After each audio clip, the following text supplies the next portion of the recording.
चला तर पाहूया या व्हिडिओमध्ये तलाठी भरती पेपर 2016 महाराष्ट्रामध्ये पुणे, सांगली, सोलापूर, सिंधुदुर्ग, मुंबई, रत्नागिरी, गोंदिया आणि औरंगाबाद या सर्व जिल्ह्यामध्ये एकाच दिवशी लेखी परीक्षा घेण्यात आली होती आणि या परीक्षेमध्ये विचारण्यात आलेले सर्व गणित आणि बुद्धिमत्तेची स्पष्टीकरणे या व्हिडिओमध्ये आपणास पाहायला मिळतील। यासारखेच प्रश्न तुम्हालाही परीक्षेमध्ये येतील। मित्रांनो, जास्तीत जास्त सराव करा। चला तर पाहूया तलाठी पेपर भरती 2016 पेपरमधील सर्व गणित आणि बुद्धिमत्तेचे स्पष्टीकरण लगेच।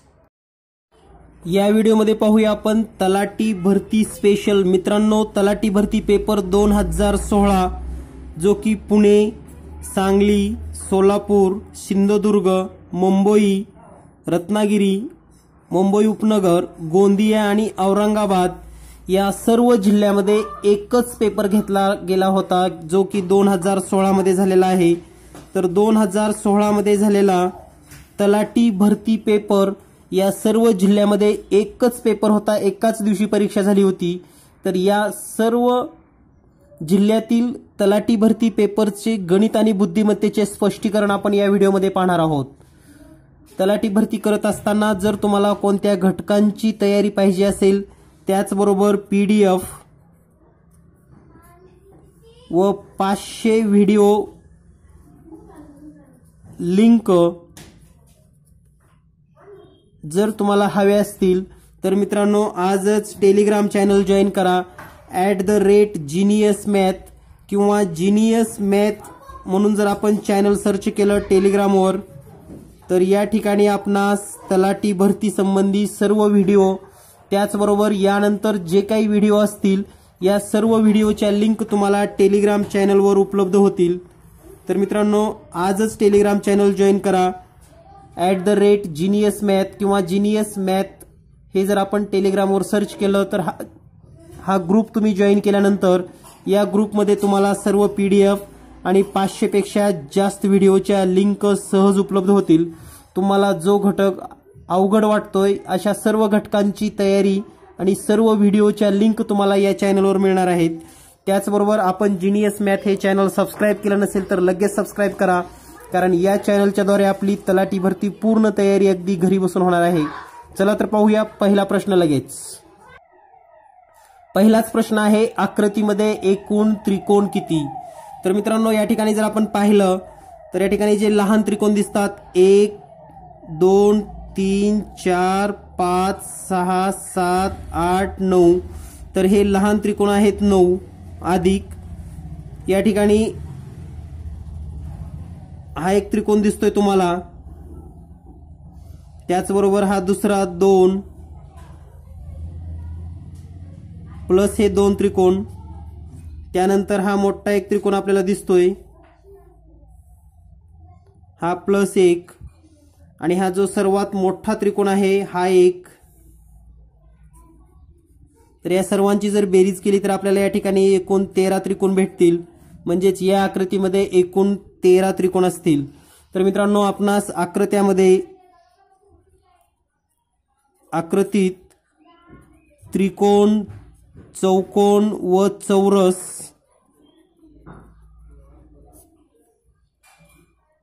मोजणे ट्रिक्स याचा एक व्हिडिओ तुम्हाला जीनियस मॅथ या चॅनलवर उपलब्ध आहे। जीनियस मॅथ या चॅनलवर उपलब्ध आहे, तर तो व्हिडिओ पाहून घ्या। आणि हा व्हिडिओची लिंक जर तुम्हाला मिळत नसेल तर Telegram channel genius math join करा, यावर तुम्हाला या सर्व लिंक मिळून जातील। यानंतर पाहूया पुढचा प्रश्न लगेच। पुढचा प्रश्न आहे, PAC 931 चे जल प्रतिबिंब कसे दिसेल? तर पहा, जल प्रतिबिंब कसे दिसेल तर या ठिकाणी दिलेला आहे आपल्याला PAC 931। तर जल प्रतिबिंब म्हणजे हे सर्व आपण खालच्या बाजूला असा चित्रामध्ये दाखवत असतो। तर या ठिकाणी पहा, जल प्रतिबिंब मध्ये हे P चा दांडा जो आहे असा जो उभा आहे तो असाच असेल आणि हे गोल असं होईल, त्यानंतर हे A उलट होईल याप्रमाणे असं, हे C असं दिसेल, त्यानंतर हे 9चा दांडा आपल्याला असा दिसणार आहे.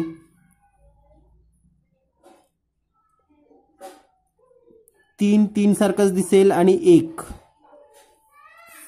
तर हे आहे जल प्रतिबिंब, पाण्यातील प्रतिमा. तर यासारखा जर आपण या ठिकाणी ऑप्शन चेक केला तर आपल्याला मिळेल या ठिकाणी पर्याय क्रमांक 1. यानंतर पाहूया पुढील प्रश्न लगेच. पुढचा प्रश्न आहे OCQ, PDR, QES आणि पुढे काय असेल तर या ठिकाणी काही अक्षर गट दिलेले आहेत. पहिला अक्षर गट आहे OCQ, त्यानंतर दुसरा आहे PDR आणि तिसरा आहे QES. त्यानंतर आपल्याला पुढचा अक्षर गट ओळखायचा आहे. तर पहा, O झाल्यानंतर P येतं, P नंतर Q आणि Q नंतर असेल आता R, म्हणजे पहिला अक्षर आपल्याला मिळालेला आहे R. त्यानंतर C, C नंतर D, D नंतर E आणि E नंतर असेल F. तर या ठिकाणी जर आपण पर्याय चेक केला तर लगेच आपल्याला दिसतं RF. बाकी कुठेही RF नाही म्हणून आपण डायरेक्ट उत्तर पण लिहू शकतो. त्यानंतर पुढचं अक्षर पण याच पद्धतीने आहे Q, R, S आणि S च्या नंतर T. तर या पद्धतीने आपलं उत्तर आलेलं आहे RFT, पर्याय क्रमांक 1. तर मित्रांनो, बुद्धिमत्तेचे 50 व्हिडिओ चॅनलवर उपलब्ध आहेत. सर्व व्हिडिओ पहा आणि या सर्व व्हिडिओच्या लिंक टेलिग्राम चॅनलवर तुम्हाला उपलब्ध केलेले आहेत. यानंतर पाहूया पुढचा प्रश्न. पुढचा प्रश्न आहे आपल्याला या ठिकाणी आपल्याला काही आयत दिलेले आहेत आणि याच्या शिरोबिंदूच्या ठिकाणी काही संख्या आहेत. जसं की या ठिकाणी पहिला आयत आपल्याला दिसतोय, याच्या शिरोबिंदूवर काही संख्या दिसतात आपल्याला 16, 4, 6, 3, 8. दुसऱ्या आयताच्या चौरसाच्या शिरोबिंदूवरच्या ज्या संख्या आहेत 1, 3, 4, 2, मध्यभागी 6 दिलेला आहे. त्यानंतर या आयतावर 5, 5, 9, 3 आणि पुढचा जो आयत आहे याच्या चौरसावर 20, 8, 2 आणि 4 आपल्याला या ठिकाणी प्रश्नचिन्हाच्या ठिकाणी विचारलेला आहे. तर याचं लॉजिक जर आपण विचार केलं तर पहिल्या आकृतीबद्दल मी सांगतो तुम्हाला. या ठिकाणी हे 16 आणि हे 6, म्हणजे या ठिकाणी हा कर्ण 16 गुणिले 6, याला भागाकारामध्ये हे 3 गुणिले 4 हा कर्ण घेऊयात आपण. तर या ठिकाणी आपल्याला मिळेल 16 गुणिले 6 96 भागिले 3 चौक 12. या ठिकाणी आपण जर 96 ला 12 ने भागलं तर 12 1 12, 12 8 96, उत्तर येईल आपलं 8. म्हणून या ठिकाणी मध्यभागी मिळालेला आहे आपल्याला 8. याप्रमाणेच नियम या ठिकाणी लागू होतो का पहा. 4 त्रिकोण 12, 4 गुणिले 3 आणि भागाकारामध्ये हे 1 गुणिले 2, म्हणजे हे आपल्याला मिळेल 12/2 बरोबर 6. म्हणजे या आकृतीमध्ये पण हे 6 बरोबर आलेलं आहे. त्यानंतर पुढे पाहूया आपण. या ठिकाणी हे 9 गुणिले 5, मोठ्या संख्या वर घ्यायच्या आहेत आणि लहान संख्या खाली. तर खाली आलेला आहे 5 गुणिले 3, 9 5 45 आणि 3 5 15. तर या ठिकाणी 45 ला 15 ने भागल्यानंतर उत्तर मिळेल 3 आणि मध्यभागी पण 3 लिहिलेला आहे. आता या ठिकाणी पण मोठ्या संख्या आपण वर घेऊयात, म्हणजेच 20 गुणिले 4 भागिले 2 गुणिले 8, 20 चौक 80 भागिले 2 8 16 आणि या ठिकाणी 80 ला जर 16 ने भागलं तर 5 उत्तर येईल. म्हणजे या ठिकाणी प्रश्नचिन्हाच्या ठिकाणी येईल 5. म्हणून याचं उत्तर आहे पर्याय क्रमांक 3 5. यानंतर पाहूया पुढचा प्रश्न. पुढचा प्रश्न आहे मित्रांनो, मी आपला 2 मिनिटं वेळ घेत आहे आणि या 2 मिनिटांमध्ये आपण पाहणार आहोत एक सुवर्ण संधी. WhatsApp math class. व्हॉट्सअपवर घरी बसून तुम्ही तुमच्या घरी बसून गणित शिकण्याची ही एक सुवर्ण संधी आहे. WhatsApp math class. कारण आपण बरेच विद्यार्थी हे खेडेगावामध्ये राहत आहेत, खेडेगावामध्ये क्लासच्या सुविधा नाहीत. त्याचबरोबर आपण जॉब करत आहात, घरकाम अनेक महिला करतात आणि घरकाम आणि जॉब करत करत तलाठी भरती असेल किंवा वेगवेगळ्या स्पर्धा परीक्षा देत आहेत, नोकर भरतीची तयारी करत आहेत आणि मराठी, इंग्रजी आणि जनरल नॉलेज हे विषय वाचन करून तुम्ही चांगल्या पद्धतीने अभ्यास करू शकता, परंतु गणितासाठी तयारी करण्यासाठी आपल्याला क्लास लावण्यासाठी वेळ नाही आणि तुम्ही कोणत्याही ठिकाणी क्लास लावला तर फक्त गणिताचे क्लास तुम्हाला उपलब्ध नसणार आहेत. तुम्हाला मराठी, इंग्रजी आणि जनरल नॉलेज आणि गणित हे सर्व मिळून एकत्रित असं जास्त फी आकारली जाते आणि कमीत कमी 5 ते 6 हजार रुपये द्यावे लागतात आणि मग तुम्हाला मराठी, इंग्रजी, जनरल नॉलेज आणि गणित या विषयाचे क्लास लावता येतात. तर आपणासाठी ही एक सुवर्ण संधी आहे की तुम्ही व्हॉट्सअपवर घरी बसून गणित क्लास करू शकतात. आपण हुशार आहात, बरेच विद्यार्थी भरपूर हुशार आहेत, परंतु गॅप पडलेला आहे. गणित हे आपण 10वी पर्यंत शिकलेला आहे. 10वीच्या नंतर गणिताचा आपला संबंध नसल्यामुळे गणितामध्ये आपणास हुशारी असून सुद्धा गॅप पडल्यामुळं गणितातील जे काही बेसिक कन्सेप्ट आहेत, सूत्र आहेत, हे आपणास आठवत नाहीत किंवा सोपे सोपे गणित सुद्धा गॅप पडल्यामुळं सुटत नाहीत. तर अशा सर्व मित्रांना व्हॉट्सअप मॅथ क्लास आणि या व्हॉट्सअप मॅथ क्लासमध्ये काय असणार आहे ते पाहूया. तर हा क्लास 4 महिन्याचा असेल. 4 महिने क्लास चालेल. हा क्लास दररोज 1 तास असतो. या क्लासचा वेळ आहे रात्री 9 ते 10. तर 9 ते 10 या वेळेमध्ये हा क्लास चालतो. त्याचबरोबर दर रविवारी ऑनलाईन टेस्ट घेतली जाते. म्हणजे जो काही भाग आपण आठवडाभर शिकणार आहोत त्याचा सराव पण होतो आणि टेस्ट देण्यामुळं प्रश्न कमीत कमी वेळेमध्ये कसे सोडवायचे याबद्दलची पण माहिती मिळते. तर मित्रांनो, बेसिक मॅथ आणि जवळपास स्पर्धा परीक्षेसाठी आवश्यक असलेलं सर्व गणित कव्हर केलं जातं.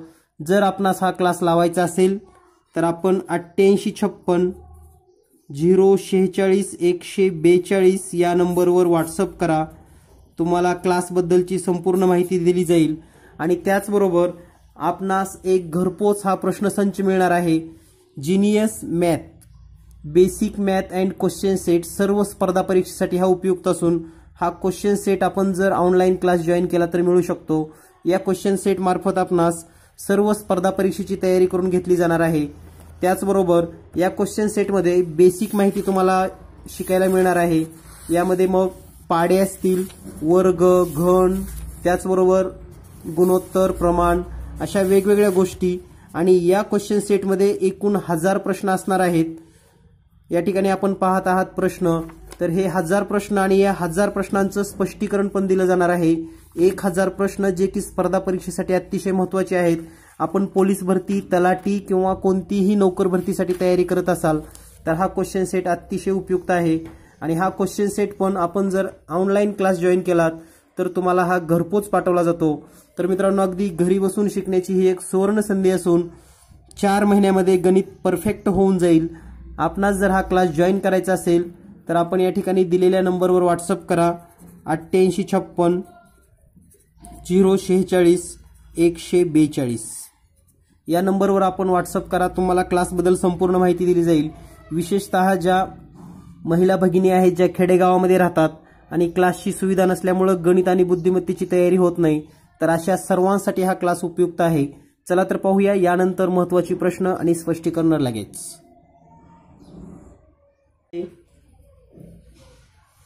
34 ला 91 तर 23 ला किती? तर या ठिकाणी आपल्याला निरीक्षण करायचं आहे. 34 नंतर 91 आले तर 23 नंतर काय असेल? तर या ठिकाणी जर निरीक्षण केलं 34 ला आपण असं लिहू शकतो, या 3चा घन अधिक 4चा घन करूयात. 3चा घन आला 27 अधिक 4चा घन 64 आणि यांची बेरीज येते 91. म्हणजे दिलेल्या संख्येतील अंकांच्या घनाची बेरीज हा आपल्याला मिळते 91. त्याच पद्धतीने आता या ठिकाणी करूयात आपण. 23 बरोबर 2चा घन अधिक 3चा घन, 2चा घन आहे 8 आणि 3चा घन आहे 27. दोन्हीची बेरीज येईल 35 आणि म्हणून याचं उत्तर असणार आहे पर्याय क्रमांक 2 35. तर मित्रांनो, 1 ते 30 पर्यंत चे वर्ग आपणास पाठ पाहिजेत जर तुम्हाला तलाठी भरती जॉईन व्हायची असेल तर, आणि 1 ते 20 पर्यंतचे घन पाठ करून घ्या. तर तुम्ही कोणताही बुद्धिमत्तेचा प्रश्न अगदी सेकंदामध्ये सोडवू शकतात. यानंतर पाहूया पुढचा प्रश्न. पुढचा प्रश्न आहे, या ठिकाणी आपल्याला एक आकृती दिसते. या ठिकाणी एक मोठा त्रिकोण दिलाय, त्यानंतर हा आहे आयत आणि हा वर्तुळ. या ठिकाणी काही अक्षर आहेत जसे की ए, बी, सी, डी, ई, एफ आणि जी. तर आपल्याला असं विचारलेलं आहे, त्रिकोणात असणारी परंतु वर्तुळात नसणारी अक्षरे कोणती? म्हणजेच या त्रिकोणामध्ये आहेत पण वर्तुळात नाहीत. आता वर्तुळात नाहीत म्हणजे पहा, हे वर्तुळ इथून गेलेलं आहे. तर या ठिकाणी त्रिकोणामध्ये असलेले अक्षर जर आपण विचार केली तर ए, बी, ई आणि एफ हे 4 अक्षर आहेत. त्यापैकी ई आणि एफ हे वर्तुळामध्ये आहेत. वर्तुळात नसणारे ए आणि बी, म्हणजेच या ठिकाणी पर्याय आपला आहे ए आणि बी हे अक्षर त्रिकोणात आहेत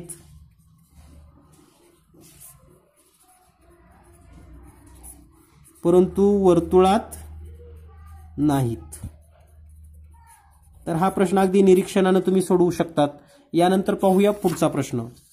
पुढचा प्रश्न आहे, 14 फेब्रुवारी 2016 ते 10 जुलै 2016 एकूण दिवस किती? तर या ठिकाणी पहा, 14 फेब्रुवारी 2016 हा फेब्रुवारी महिना आहे, म्हणजेच या ठिकाणी एकूण दिवस 29 असणार आहेत. त्यापैकी 14 फेब्रुवारी पासून आपल्याला दिवस धरायचे आहेत, म्हणजे याच्या आधी 13 फेब्रुवारी पर्यंतचे दिवस आपल्याला नको आहेत. म्हणजे हे जर आपण 13 दिवस वजा केले तर आपल्याला फेब्रुवारीचे दिवस या ठिकाणी मिळतील आणि ते असतील 16. म्हणजे फेब्रुवारीचे दिवस आपल्याला मिळालेले आहेत 16. त्यानंतर मार्च 2016 पाहूयात. मार्च 2016चे दिवस असतील 31. त्यानंतर एप्रिल 2016 एप्रिलचे दिवस असतील 30. त्यानंतर मे 2016 याचे दिवस असतील 31. त्यानंतर जून 2016 याचे 30 आणि आपल्याला विचारले 10 जुलै 2016 आणि 10 तारखेपर्यंत म्हणून याचे 10 दिवस असतील. या सर्वांची बेरीज करूया आपण. 6 आणि 1 7 आणि हे 1 8. त्याचबरोबर हे 1 आणि हे 3 4, 4 आणि 3 7 आणि 3 10, 3 13 आणि 1 14. म्हणजे एकूण दिवस आहेत 148. म्हणून या ठिकाणी उत्तर असणार आहे पर्याय क्रमांक 2, 148 दिवस. यानंतर पाहूया पुढचा प्रश्न. पुढचा प्रश्न आहे 1/3, 2/3, 2 आणि 8. तर पुढे काय असेल? आणखी एकदा या ठिकाणी लिहितो मी व्यवस्थित. तर हे आहे 1/3, 2/3, त्यानंतर 2, त्यानंतर 8 आणि पुढे काय? तर या ठिकाणी जर निरीक्षण केलं आपण, या पहिल्या संख्येला 1/3 गुणिले 2 केलेला आहे आणि तुम्हाला उत्तर मिळतं 2/3. याला पुन्हा 3 न गुणा, हे 3 3 कटून जाईल आणि उत्तर मिळेल 2. म्हणजे सुरुवातीला 1/3 होतं, त्याला 2 ने गुणलं, नंतर 3 न गुणल्यानंतर 2 आलं. आता या ठिकाणी याला 4 न गुणूयात, आपल्याला मिळेल 8. आता या ठिकाणी 8ला आपल्याला 5 न गुणावं लागेल आणि 8 पंचे 40 येईल. म्हणजेच पहिल्या संख्येला 2 ने गुणायचं आहे, दुसऱ्या संख्येला 3 ने गुणायचं आहे, नंतर 4 ने गुणायचं आहे आणि नंतर 5 ने गुणायचं आहे आणि उत्तर मिळेल 40. आणि आपल्याला उत्तर असेल या ठिकाणी 2 नंबरचा पर्याय 40. यानंतर पाहूया पुढचा प्रश्न. या ठिकाणी पुढचा प्रश्न आहे TZL527 आरशातील प्रतिमा कशी दिसेल? तर पहा या ठिकाणी हे TZL5, 2 आणि 7 आरसा म्हणजे आपल्याला या ठिकाणी अशी प्रतिमा काढावी लागेल. आणि ही प्रतिमा काढत असताना आपण असं काढू शकतो, हे 7 आपल्याला आरशामध्ये असं दिसेल. त्याचबरोबर 2चा जर विचार केला तर हे 2 आपल्याला असं दिसेल. त्यानंतर 5चा जर विचार केला तर हे 5. त्यानंतर L, त्यानंतर जर झेड विचार केला आपण तर झेड आपण असं काढू शकतो आणि हे टी. तर याला मॅच होणारा पर्याय जर तुम्ही शोधलात तर तुम्हाला या ठिकाणी उत्तर मिळेल पर्याय क्रमांक 1 ऑप्शन 1. यानंतर पाहूया पुढचा प्रश्न. पुढचा प्रश्न आहे गटात बसणारे पद ओळखा. तर या ठिकाणी GKL AEC MQO आणि पुढे काय असेल आपल्याला शोधायचं आहे. तर मित्रांनो या ठिकाणी हा प्रश्न शोधत असताना किंवा याचं उत्तर काढत असताना या ठिकाणी पहा GKL. आता GKL चा जर विचार केला तर हे G, त्यानंतर K आणि त्यानंतर आहे L, त्यानंतर AEC चा जर विचार केला या ठिकाणी I आहे सॉरी. तर या ठिकाणी पहा हे L नाही तर या ठिकाणी I म्हणजे G नंतर 1 2 3 चौथा अक्षर K आणि पुन्हा G नंतर दुसरा अक्षर I आलेला आहे. म्हणजे हे दुसरं अक्षर आणि हे चौथं अक्षर. त्याच पद्धतीने पहा आता E नंतर हे चौथं अक्षर आणि हे C दुसरं अक्षर. त्याचबरोबर M नंतर हे चौथं अक्षर आणि M नंतर हे दुसरं अक्षर. तर या ठिकाणी पहा I नंतर M चौथा आहे का पाहूयात आपण. I नंतर 1 2 3 4 चौथा आलेला आहे आणि K दुसरा आहे का 1 आणि 2. म्हणजेच हाच पर्याय बरोबर आहे. म्हणजेच दिलेल्या संख्या मालिकेमध्ये पहिल्या नंतर चौथे आणि दुसरे अशी ही अक्षरमालिका आहे. तर आपल्या समोर जर ही अक्षरमालिका असेल तर तुम्ही अगदी सोप्या पद्धतीने हा प्रश्न सोडवू शकतात. यानंतर पाहूया पुढचा प्रश्न लगेच. पुढचा प्रश्न आहे गटात न बसणारे पद ओळखा. तर या ठिकाणी दिलेला आहे 0.0064, 0.1296, 0.0625, 0.2401. या जर सर्व संख्येचे पॉइंट नाही असं समजलं तर या ठिकाणी ही संख्या तयार होईल 64, ही संख्या असेल 1296, ही संख्या असेल 625 आणि ही संख्या असेल 2401. आता जर तुम्हाला वर्ग घन किंवा याचे घातांक माहित असतील तर या ठिकाणी पहा हा आहे 4 चा घन, हा आहे 6 चा चौथा घात, हा आहे 5 चा चौथा घात आणि हा आहे 7 चा चौथा घात. तर याचा नेमकं मिनिंग काय होतो पहा. 4 चा घन म्हणजेच 4 गुणिले 4 गुणिले 4 बरोबर 64 येतं. या ठिकाणी 6 चा चौथा म्हणजे 6 गुणिले 6 गुणिले 6 गुणिले 6 4 वेळेस केलं तर 1296 मिळेल आपल्याला. 5 चा चौथा याचा अर्थ 5 गुणिले 5 गुणिले 5 गुणिले 5 4 वेळेस करा 625 मिळेल. आणि या ठिकाणी 7 गुणिले 7 गुणिले 7 गुणिले 7 जर केलात तर तुम्हाला 2401 मिळेल. म्हणजेच या ठिकाणच्या ज्या संख्या दिलेल्या आहेत हा चौथा घात आहे, चौथा घात आहे, चौथा घात आहे आणि या ठिकाणी हा तिसरा घात दिलेला आहे. म्हणून गटात न बसणारा पर्याय क्रमांक 1 असेल. यानंतर पाहूया पुढचा प्रश्न.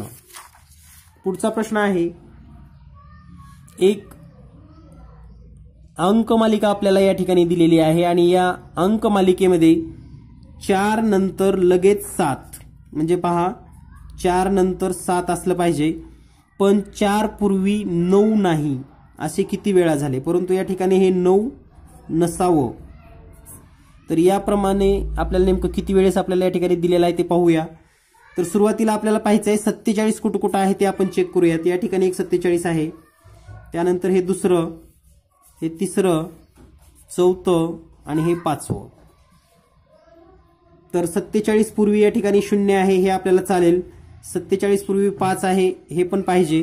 47 पूर्वी हे 9 हे नको आहे. 47 पूर्वी 4 चालेल. 47 पूर्वी 3 चालेल. म्हणजेच 1 2 3 आणि 4 वेळेस आलेला आहे. म्हणून उत्तर आहे पर्याय क्रमांक 4. यानंतर पाहूया पुढचा प्रश्न. पुढचा प्रश्न आहे युवराज त्याच्या घरापासून उत्तरेस 5 किलोमीटर जातो. तर पाहूया हा प्रश्न आपण वाचत वाचत सोडूया. या ठिकाणी युवराज उभा आहे त्याच्या घरापासून उत्तरेस म्हणजे उत्तर बाजूवरची हा 5 किलोमीटर चालत आलेला आहे। उत्तरेला हे उत्तर, या ठिकाणी दक्षिण असेल, पूर्व, पश्चिम, बाकी उपदिशा तुम्हाला माहित आहेत। या ठिकाणी आहे ईशान्य, वायव्य, नैऋत्य आणि आग्नेय। तर या ठिकाणी 5 किलोमीटर चालत आलेला आहे। तेथून पूर्वेस 4 किलोमीटर जातो, इथून तो पूर्वेला 4 किलोमीटर येतो, म्हणजे हा 4 किलोमीटर इथं आलेला आहे। ही पूर्व दिशा आहे इकडं म्हणून। शेवटी दक्षिणेस 8 किलोमीटर येतो, शेवटी तो दक्षिणेला आलेला आहे 8 किलोमीटर। तर युवराज त्याच्या घरापासून कोणत्या दिशेला असेल? तर या ठिकाणी युवराजचं घर आहे आणि तो सध्या या ठिकाणी दिसतोय तुम्हाला। तर इथून इकडली दिशा आपल्याला विचारलेली आहे युवराजची। तर या ठिकाणी दिशा आपल्याला माहित आहे आग्नेय दिशा आहे, म्हणून तो आग्नेय दिशेला असेल। याचं उत्तर आहे पर्याय क्रमांक 3 आग्नेय। यानंतर पाहूया पुढचा प्रश्न। पुढचा प्रश्न आहे, एका रांगेत अनिलचा शेवटून 8वा क्रमांक असून सुनील सुरुवातीपासून 16वा आहे। अनिल सुनीलच्या अगोदर 3ऱ्या स्थानावर आहे, तर रांगेत एकूण मुले किती? तर पहा, या ठिकाणी हा प्रश्न सोडवत असताना अनिलचा शेवटून 8वा क्रमांक आहे, म्हणजे या ठिकाणी अनिल आहे समजूया आपण। तर इकडून हा शेवटकडून 8वा आहे,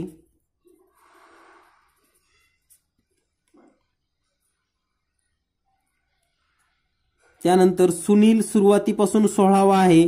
अनिल सुनीलच्या अगोदर 3ऱ्या स्थानावर आहे, तर हा जो अनिल आहे समोरून सुनीलच्या अगोदर 3ऱ्या स्थानावर, तर हा 3रा जर स्थान असेल तर या ठिकाणी एक आणखी मुलगा असेल, आणखी एक मुलगा असेल आणि या ठिकाणी असेल तो म्हणजे सुनील।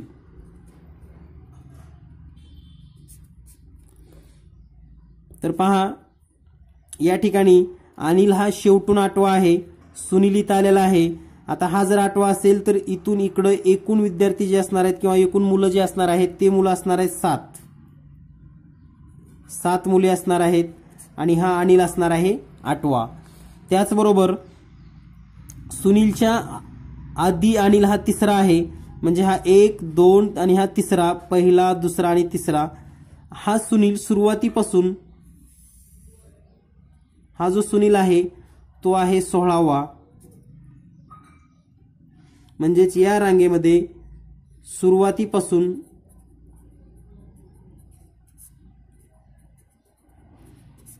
सुनील पर्यंत 16 मुले आहेत।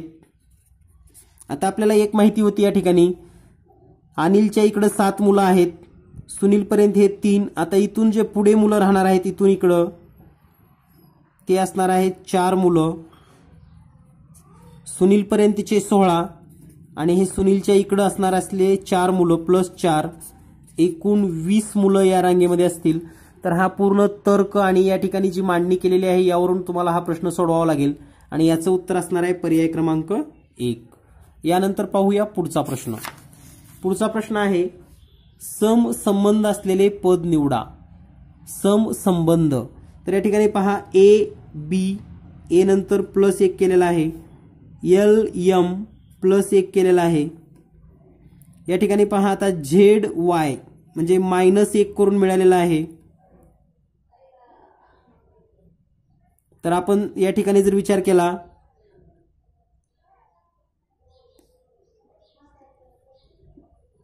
-1 केल्यानंतर वाय झेड असं असतं, वाय झेड, या ठिकाणी प्लस प्लस आणि या ठिकाणी पहा आता मग -1चं पाहिजे,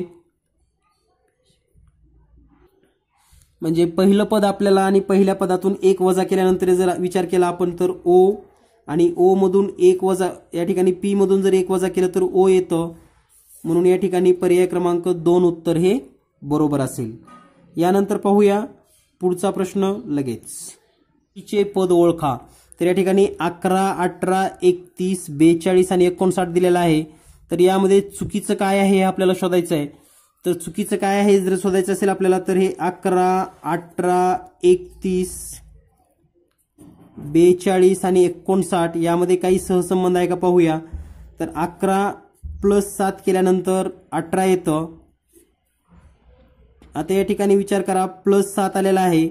तर या ठिकाणी जर विचार केला तर हे एकूण बेरीज जर विचार केली तर 18 आणि या ठिकाणी आपल्याला 13 प्लस करावं लागेल. या ठिकाणी जर विचार केला 31 आणि पुन्हा +11 आलेला आहे. या ठिकाणी जर विचार केला तर या ठिकाणी +17 झालेला आहे. तर या ठिकाणी काही फरक आपल्या लक्षात येत नाही. परंतु जर आपण थोडं निरीक्षण केलं या ठिकाणी 7 आलेला आहे. 7च्या नंतर 13 कसं काय आला असेल याचं जर थोडं निरीक्षण केलं तर पहा हे 11 + 7 करा तुम्हाला 18 मिळेल. पुन्हा हे 18 मध्ये दुसरी मूळ संख्या मिळवा 29 मिळेल. 29 मध्ये पुढची मूळ संख्या मिळवा आपल्याला 42 मिळेल आणि 42 मध्ये नंतरची मूळ संख्या मिळवा 59 मिळेल.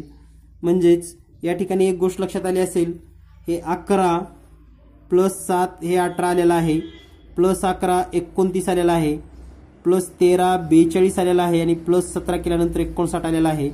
म्हणजे आपली संख्या मालिका असायला पाहिजे होती 11, 18, 29, 42 आणि 59.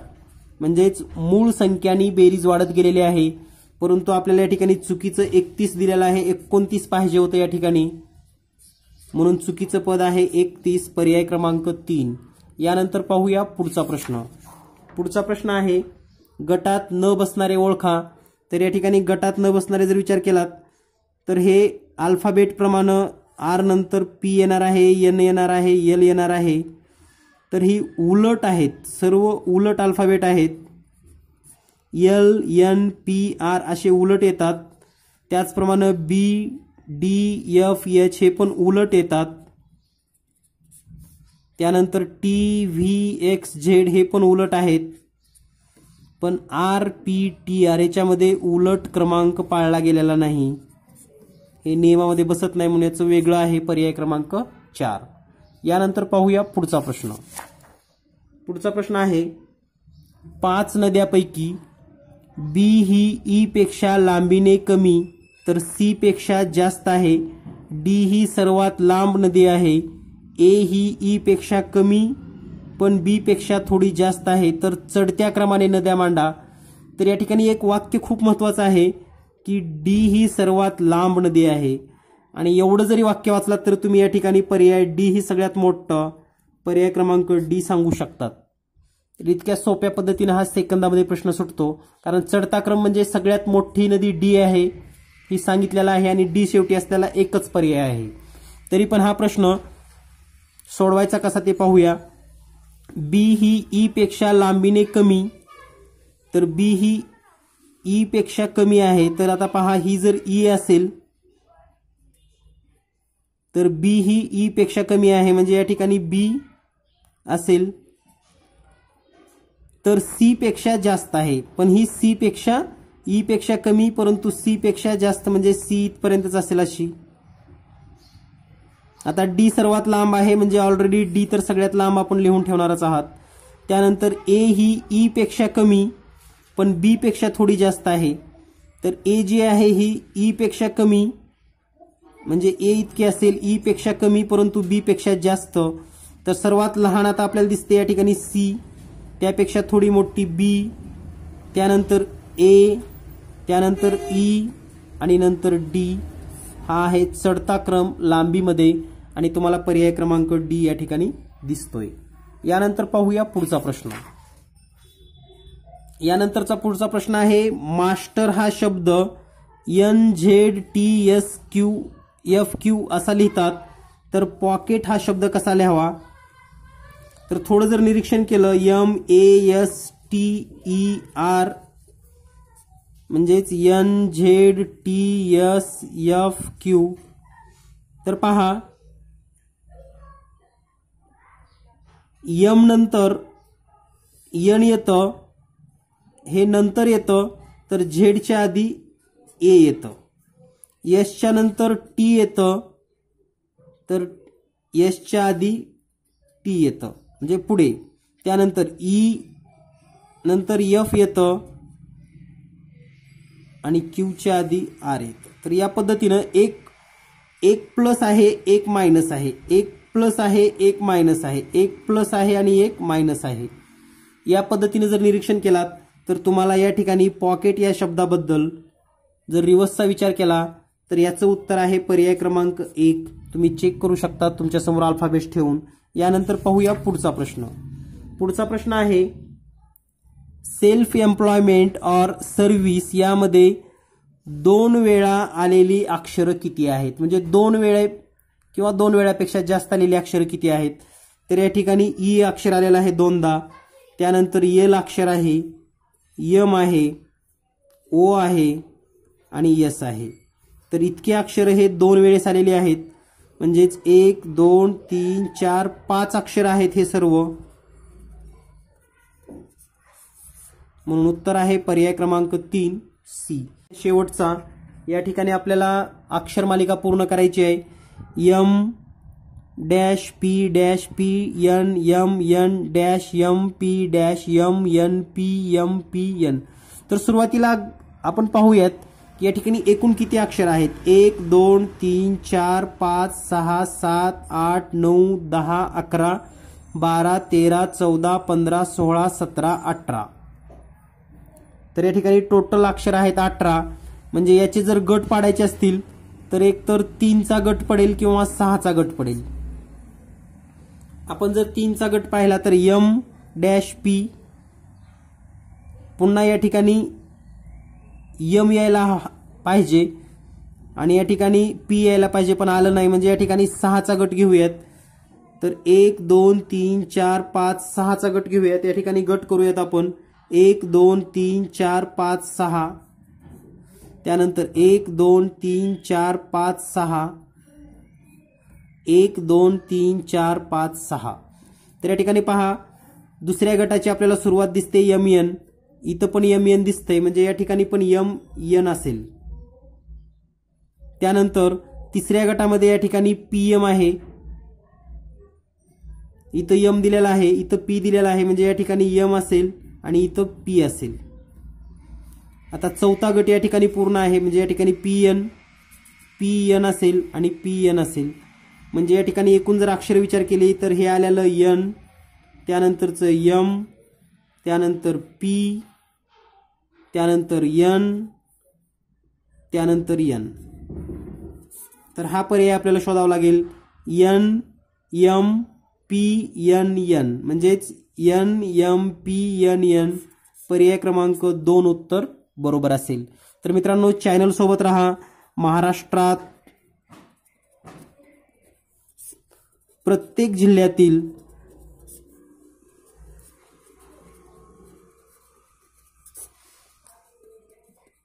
तलाठी भरतीचे जे काही झालेले पेपर आहेत त्या प्रत्येक पेपरचं स्पष्टीकरण तुम्हाला या चॅनलवर पाहायला मिळणार आहे. आपण हे चॅनल सबस्क्राईब केलं नसेल तर लगेच सबस्क्राईब करून ठेवा. धन्यवाद. Thank you very much.